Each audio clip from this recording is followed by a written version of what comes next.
Brother. You shade or chili.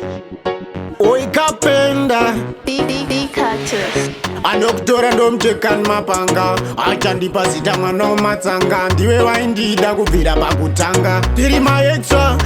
batso ndiwe wani anondikanganisa mupfungwa dzangu wanondirangaridza rudo wakandikanyanisa pandinofamba pese ndongorangarira iwe unondikanganisa mupfungwa dzangu unondirangaridza rudo wakandikanyanisa pandinofamba pese ndongorangarira iyangadenga ndiwe modzi yejingwa yandakazarura kufuka nekuwarira pandakazarira ndikati bebi teti ndiwe unodahira handidi bebi uzongondigaira kubasa teti vanobuda kwavira nenhamo takasimbisa nojaira richasvika zuva rachichafungaira chena babies ndiwe wani anondikanganisa mupfungwa dzangu wanondirangaridza rudo wakandikanyanisa pandinofamba pese ndongorangarira iwe unondikanganisa mupfungwa dzangu unondirangaridza rudo wakandikanyanisa pandinofamba pese ndongorangarira anokutora ndomukika unge jekchan ndobva ndamusiya ndamupasa unge babylon anenge aide nawo ndekwashaka ndomusiya ndamutsika kuita unge jordan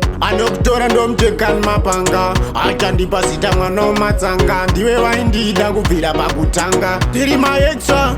batso ndiwe wani anondikanganisa mupfungwa dzangu wanondirangaridza rudo wakandikanyanisa pandinofamba pese ndongorangarira iwe unondikanganisa mupfungwa dzangu unondirangaridza rudo wakandikanyanisa pandinofamba pese ndongorangarira tsvarakadenga ndiwe modzi yejingwa yandakazarura kufuka nekuwarira pandakazarira ndikati bebi teti ndiwe unodahira handidi bebi uzongondigaira kubasa teti vanobuda kwavira nenhamo takasimbisa nojaira richasvika zuva rachichafungaira chena babies ndiwe wani anondikanganisa mupfungwa dzangu wanondirangaridza rudo wakandikanyanisa pandinofamba pese ndongorangarira iwe unondikanganisa mupfungwa dzangu unondirangaridza rudo wakandikanyanisa pandinofamba pese ndongorangarira ndiwe wani anondikanganisa mupfungwa dzangu wanondirangaridza rudo wakandikanyanisa pandinofamba pese ndongorangarira